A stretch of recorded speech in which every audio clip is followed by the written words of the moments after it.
ghaddul basar merupakan suatu obat mujarab, obat yang mujarab, obat yang ampuh untuk mengendalikan syahwat faraj. Ibnul Qayyim Al-Zawjiyah mengatakan, fa inna an-nazrata sahmun masmu. Sesungguhnya pandangan mata itu adalah panah beracun dari sekian banyak panah iblis. Wa man atlaqa lahazatihi damat hasratuhu. Siapa yang melepaskan saat-saat ketika syahwat bergelora itu, nanti dia akan menyesal selama-lamanya. Dan untuk orang-orang yang mau menahan pandangan mata, akan ada 3 manfaat yang akan didapatkannya. Apa manfaatnya? Yang pertama, yasuddu ala syaitan mudkhalahu minal qalb. Dengan menundukkan pandangan, berarti dia telah menutup pintu bagi syaitan untuk masuk ke dalam kalbunya. Ketika dia tundukkan pandangan, tertutuplah pintu bagi syaitan untuk menyelusup ke dalam hatinya. Apabila nya tingadakan kepalanya, nya iriangkan dia pandang matanya, nanlah dilarang untuk dia dengan syahwat, terbuka lebar pintu bagi syaitan untuk masuk ke dalam kalbunya. Kalau dia tundukkan, tertutuplah pintu itu. Nah.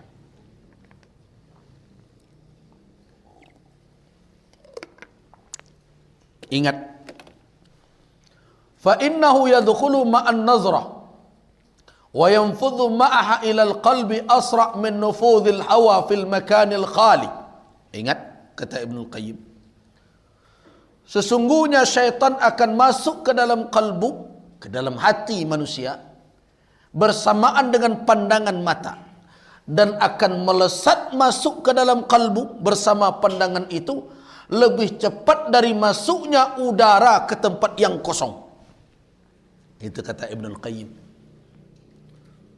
Jadi syaitan apabila seseorang memperturutkan pandangan syahwatnya, terbuka pintu hatinya, dan syaitan akan melesat masuk ke dalam kalbunya. Dengan apa? Dengan pandangan tadi. Terbuka, masuk dia cepat. Kecepatan syaitan itu masuk ke dalam hati manusia melebihi dari kecepatan udara mengisi tempat kosong. Begitu berbahayanya. Nah, kemudian fayumathilu lahu suratal manzur ilaih. Apa kerja syaitan setelah sampai di dalam hati? Dia akan hiasi objek yang dilihat oleh mata itu. Jadi kalau mata dengan pandangan syahwat, kalau dikecilkan dia anak muda. Nah, kalau hati telah bersarang di situ syahwat, syaitan, dia hiasi itu yang dilihat. Makanya kalau hati, kalau cinta sudah bicara, ya sudah. Tidak ada lagi yang jelek. Semuanya enak, semuanya cantik, semuanya bagus. Ada yang buruk lagi itu. Makanya dikecilkan. Tai kuda rasa coklat, berbagai macam. Tidak ada yang buruk lagi. Nah, siapa yang menggambarkan seperti itu? Syaitan yang telah masuk ke dalam kalbu tadi. Itulah kerjanya. Jadi dia hiasi yang dilihat itu seolah-olah menarik, menawan. Makanya ada orang yang memperturutkan nafsunya, berkata kepada, ya, si Anu itulah selingkuh lo. Bagus itu. Tak dulu kawan-kawan saya kinilah selingkuh. Tu diboleh cik lain. Kacanya, nasihatilah buya. Jadi kau bersuam bon nasihati. Kemudian tiba cik lain. Kacanya, yo parahnya buya. Bagus itu. Ini nyu rancak pada itu dia kerjanya. Nah, kacanya. Kemudian saya ingatkan, kalau kamu mau berita jangan gunjiang sekemari. Kalau melaporkan jamaah nak di pelok, tak baan. Tapi kalau bergunjang tu sebentar, baru solo di tujuh. Nah, jadi Tapi dari ceritanya itu ada satu yang jadi pelajaran kita. Apa itu? Terlihat oleh orang tadi, tak patut itu. Bak siang je malam je bini bakok nama lenya. Nah, saya katakan, itulah syaitan. Syaitan hanya membuat hiasannya. Yang jelek akan terlihat cantik. Ketika mata sudah melihat dengan syahwat. Tidak ada lagi objektivitas. Orang tidak melihat dengan pandangan jernih. Sudah kabur. Nah, inilah kerja syaitan. Nah, kalau ada di antara kita yang menyadari kelemahan itu, maka tidak ada jalan lain untuk meredakan syahwat faraj adalah tundukkan pandangan mata. Itulah yang disuruh oleh agama kita. Kemudian berikutnya, innahu imtithalu li amrillah huwa ghayatu sa'adatil abdi fi ma'ashihi wa ma'adihi wa laysa lil abdi fi dunyah wa akhirati. Orang yang menundukkan pandangan mata berarti mematuhi perintah Allah. Bukankah itu yang merupakan ghayatu sa'adatil abdi fi ma'ashihi wa ma'adihi? Dia adalah tujuan kehidupan dan kebahagiaan manusia di dalam kehidupan ini. Dan tidak ada tujuan lain di dalam kehidupan manusia hamba yang beriman melainkan menjadi hamba yang taat. Jadi dia patuh. Dia menjadi hamba yang bahagia. Kenapa? Dia tidak gelisah. Orang yang gelisah itu kan orang yang matanya jelalatan. Kalau orang tenang saja, tidak ada masalah. Kemudian dampak yang ketiga, annahu yuwarrisul qalba ansan billah wa jam'iyatan 'ala Allah, fa inna itlaqal basar yufarriqul qalb wa yushattituhu wa yub'iduhu min Allah. Sesungguhnya menundukkan pandangan mata membuat orang akan damai dengan Allah. Dia dekat. Dia tidak gelisah ketika beribadah. Dan dia akan jam'iyah Allah, akan merasa bersama terus dengan Allah Subhanahu wa taala. Kenapa? Karena mata yang diperturutkan, yang dilepaskan begitu saja akan mencerai-beraikan hati, akan memecahnya dan akan menjauhkannya dari Allah. Dan tidak ada bahaya yang paling mudarat atas manusia, atas hamba, melainkan melepaskan begitu saja pandangan mata yang akan mengakibatkan wahsyah.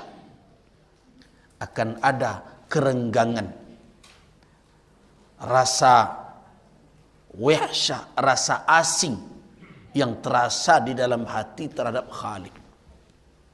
Jadi kenapa hati tidak mau diajak khusyuk dalam beribadah? Salah satu penyebabnya adalah karena mata diperturutkan. Jadi kalau mau khusyuk dalam beribadah, jaga pandangan mata. Sebab mata itu adalah manfaz, adalah jalur yang paling efektif untuk masuk ke syaraf dan otak kita. Ingat, manusia lebih mudah merekam, menjadi khayal, menjadi ingatan sesuatu yang dilihat daripada yang didengar. Itu dibuktikan orang. Karena itu sekarang ada pendidikan audio visual. Kenapa? Dengan divisualkan mudah terekam, teringat, daripada yang sebatas didengar. Nah, coba bayangkan kalau mata melihat kemana-mana terekam semuanya. Sebelum solat bagai saya nak bercalik. Nah, ketika Allahu Akbar, rekaman tadi keluar saja. Itu makanya khusyuk susah. Nah, begitu juga orang susah untuk mengingat yang baik-baik. Karena bercampur tu ingatan tu. Nah, saya belum tahu rahasianya. Saya dulu punya kawan beberapa orang buta ketika kuliah di Al-Azhar. Said, saya ingat satu orang namanya, kuat sekali hafalannya. Nah, jangankan menghafal Al-Quran, menghafal muqarrar atau buku kuliah, malah saya kadang juga ikut ngerjain dia. Dia kalau pergi ke kampus itu kan sering kalau dia kuliah, dia merekam kuliah dosen itu untuk dia dengarkan di rumah. Yang anehnya, orang lain kalau mereka membawa Walkman, tape recorder yang kecil itu, tapi dia kerjanya mini kompo yang disandangnya. Nah, ini dia cuek saja, jalan sandang mini komponya, dia buta, pakai tongkat kemana-mana. Nah, kadang saya juga sering ngerjain dia pas masuk. Said, yallah, yuk Said, kita ke lokal yuk.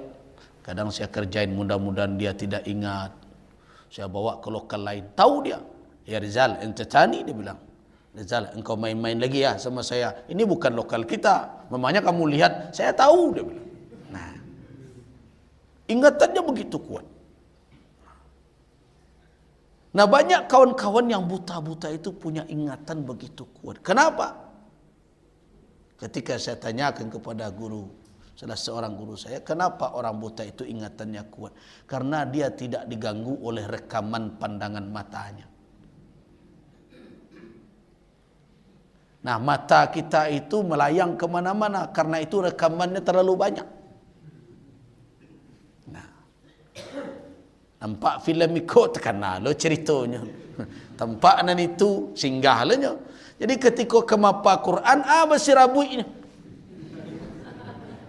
Itulah penyebabnya, kata guru saya waktu itu. Makanya dia katakan, Rizal, kalau engkau ingin menghafal Quran, mau kuliah waktu itu, engkau berkurung sajalah dalam kamar, coba engkau. Nah, ternyata ya efektif. Ya, karena anak-anak tahfiz sekarang, makanya dipondokkan.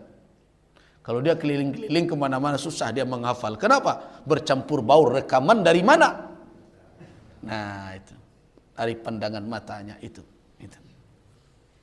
Jadi, manfaat dari orang yang bisa mengendalikan pandangan mata akan ada anasan, rasa tenang, rasa damai di dalam beribadah, merasa terus dekat dengan Allah Subhanahu wa taala. Nah, itulah dampak dari manfaat dari ghaddul basar.